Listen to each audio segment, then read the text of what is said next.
Hello, my friends. It is LMG here, and got a bit of a deck profile for you guys today.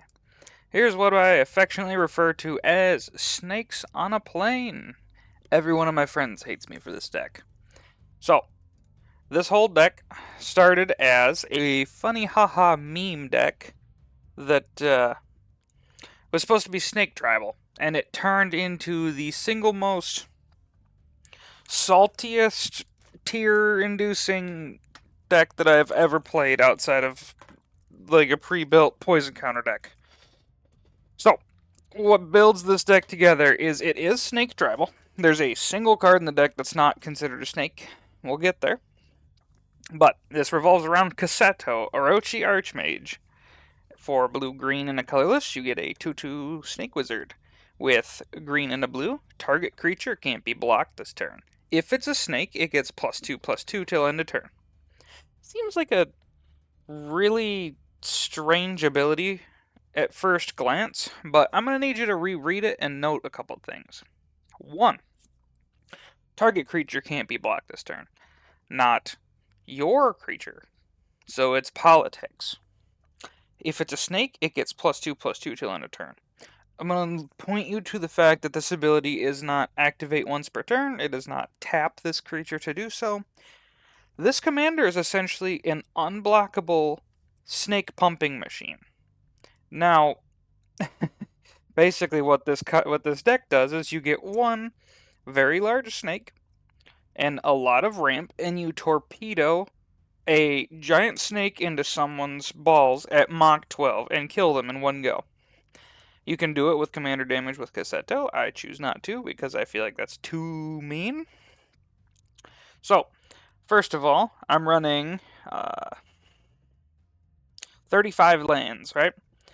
Snow lands, they don't really matter anymore because I cut the one thing that it mattered for. You can just run regular lands. 7 and 7 on basics. With one of each of the good dual lands. Bite me, I'm proxying the true duels.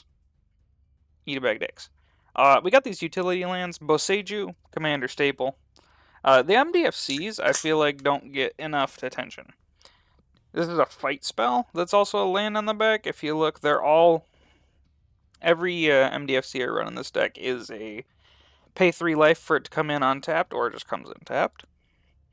Hydroelectric Specimen is a piece of protection. It's sort of like a deflecting SWAT, but it eats the removal instead. Otawara is a bounce land like Boseiju. Sink into Stupor is like a counter spell and a bounce spell had a baby. And Turn Timber Symbiosis is kind of like I'm going to cheat something off the top of my deck. Obviously, Command Tower. Meteor Crater. We need a lot of colored mana production in this deck. And Meteor Crater lets you choose a color of a permanent you control to add that. We're almost always going to have Cassetto on the board. It's kind of the way the deck functions. So Meteor Crater will just always tap like it's a command tower. Search land. This one, the Secluded Courtyard, I argue, is sometimes better than Cavern of Souls, because this can be used to activate the ability of a creature of that source. Whereas that one just makes it so the creature can't be countered, and it's only for casting. Again, we need colored pips for Cassetto. And then 3 Tree City, because it's tribal. The usual rocks, Arcane Signet, Herald's Horn, it's tribal. Mox Amber, free, it's essentially just another Meteor Crater. Patchwork's Banner, we're Snake Tribal. Rock, good. Pillar of Origins, again. Simic Signet, makes sense. Soul Ring, the Talisman, Urza's Incubator. You don't have to worry really at all with Urza's Incubator, because no one really runs snakes. I've noticed. Here we have Finn the Fangbearer, which I have affectionately named Samuel L. Jackson. This is the alternate win con in the deck. Whenever a creature you control with Death Touch deals combat damage to a player, they get 2 poison counters. If you have 4 other Death Touch creatures and 10 mana, you can just kill somebody in one go. Because you can make each one of them unblockable, and their power doesn't matter. Suddenly, they're dead. We have over here, Sarith, the Viper's Fang, combos really well. Because tapped creatures you control get Death Touch, so you can just sort of swing out and accidentally kill the board if you're not careful. Also just good protection, and it lets you, like, quick hexproofs things. Super good combo piece. We're going to go over the snakes in a second, but I want to go over the pieces of the deck. Burgeoning, Exploration, we need ramp, and we need a lot of it. Gravity Well, I don't know if you've ever thought about this, but snakes don't fly. Or there's like one. We've got, I think, one creature in here that's got flying, and it's Winged Coatl. Pretty positive. I mean, a couple of them have reach, like Tower Winder. So this just says, screw you and your flying creatures. Guardian Project. Card draw, we're not big, so we can't take advantage of green's really good big creature draw, like Garruk's or Up the Beanstalk, something like that. Guardian Project, we're not running tokens, we're just running a lot of snakes, so it gives us good card draw. Kindred Discovery, you choose snakes. When ET, it's essentially Guardian Project, but also Biden of Thassa. Metallic Mimic, you make it a snake, and it just bumps all your snakes. Murkfiend Liege is an honorary snake, because other green creatures get +1, other blue ones get +1, and you untap all of your creatures during other players' untap steps. Again, super good with Seraph, because then they all have hexproof when it's not your turn. The Fish, because drawing is good. Propaganda, because you're not really going wide with this deck, and if you run into a deck like Heir Apparent, they're going to bowl you over because of how many tokens they can make. So this is sort of like a deterrent to keep you protected from go-wide decks, so you can just torpedo one very tall snake into their genitals. Realm Walker, honorary snake, snakes off the top of the deck. Good stuff. Reconnaissance Mission, again, it's essentially just enchantment by Thassa, but you can also cycle it. Reflections of Littjara can be very funny, because we don't run many legendary creatures in the deck, so twice as many snakes, always good. Heuristic Study, always good. Simic Ascendancy is like the tertiary win con in this deck. There are several snakes that work on 1/1 counters, and it's very funny to have this out and just go, I get 21/1 counters, and I win next turn. See if you can stop it. And it keeps the removal away from your commander. Obviously, we've got, basic interaction, because you should be running removal in any deck you play. Artifact, Battle, Enchantment, or Flying Creature. Counterspell, obviously. Psych Rift, just good. Ramp. Counterspell, ramp. Counterspell, counterspell. Ramp. Destroy. And then Simic Charm, which is a Swiss Army knife. Bounce spell, or all of your creatures get hexproof, or an extra +1/+1 off of a Cassetto trigger. Gets +3/+3 until end of turn. Just overall incredible spell. It's a combat trick, it's a bounce, it's a protection piece. Always good. Last on our list, we got our snakes. And I wrote this in here to remind everybody that they got errataed. Nagas are now snakes. Broodbirth Viper has Myriad, and when it deals combat damage, you draw a card. You can very easily make it always go through with Cassetto, and we need card draw in this deck. Coiling Oracle is ramp and a snake at the same time. Not very big, but gets the job done. Dread Lenorm comes with an adventure that is 2 1/1 counters for Simic Ascendancy, and something gets hexproof. And it's just big. You'll notice that there's not many big snakes. Many a times, Dread Lenorm is the bus that I shoot at people with Cassetto, because it has one of the highest powers in the deck. Again, not many big snakes. It's a snake dragon, so we got away with it. Fanatic of Ronus, incredible ramp piece. 4 green on tap, as long as you have something with 4 or more power, is just mwah. Hex Drinker, another great one for sending at people, because it can get up to 6/6 if you pump enough mana into it. and it just gets protection from anything.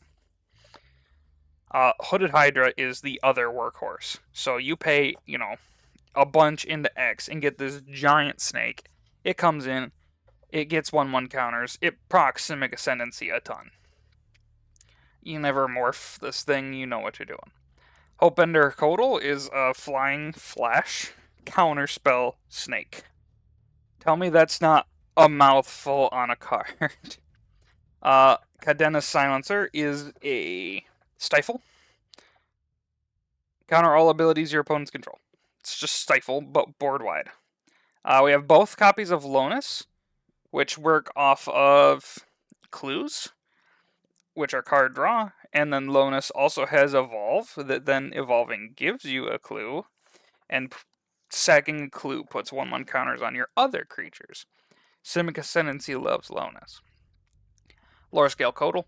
Draw a card, put a 1/1 on it. Just good. Everyone knows Lotus Cobra. It's a snake. Let me have my power snake. Miss Syndicate's Naga. When it deals damage to someone, create a token that's a copy of it. And it also has ninjutsu. We don't really care about that. We're just going to send it with Cassetto. Moldatter gets huge. It's like Mana Gorge or Hydra, but only for blue and black spells. It's a snake. I'll take what I can get. Mystic Snake is hilarious. I always say that this is a counterspell duct tape to a snake. It's just good. Orin Frostfang. Attacking creatures have Death Touch. It's another copy of Seraph, and it's a snake. And if you deal damage to a player, you draw a card. So it's also a reconnaissance mission. You'll notice that snakes have this weird tendency where every snake is like this piece of of combo value. Like you'll get a snake that also just happens to do other things with it. Orin Viper, if it deals, it's basically got pseudo Death Touch. And whenever it deals damage to a player, draw a card. This is just a snake that's also a dork. Snake that's a dork. Prowling Serpapart is a cool one. People who realize you're playing snakes on a plane will not let you keep Cassetto around very long. That's why there's so much protection in the deck. And Prowling Serpapart can't be countered, and your creatures can't be countered. It's also got 4 or higher power, which triggers Fanatic of Ronus to tap for more mana. Just always good. Ramanap Excavator, you can play lands from your graveyard. If you can get one of your fetch lands into your graveyard, this snake goes ham. Snake Dork, but it's put a land from your hand into play. Excellent turn 1 play. Turn 2, you get 3 lands down.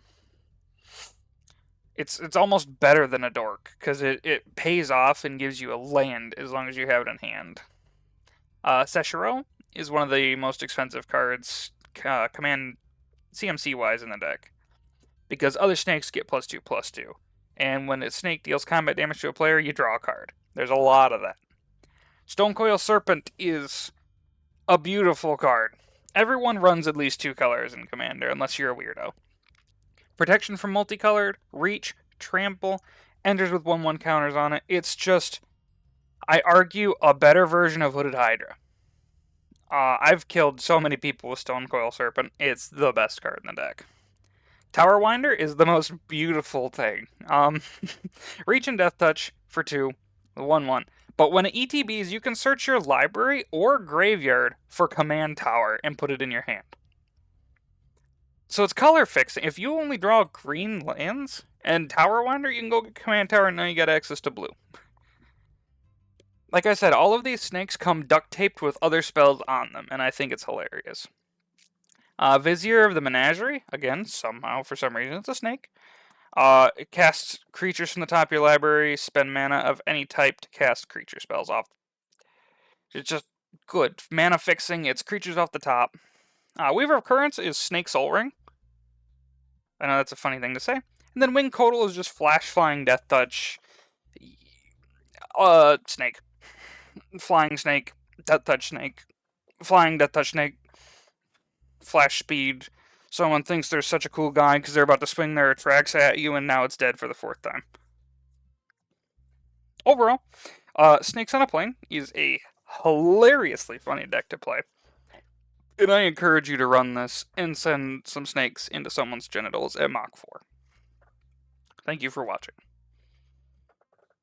Tired of these motherfucking snakes on this motherfucking plane.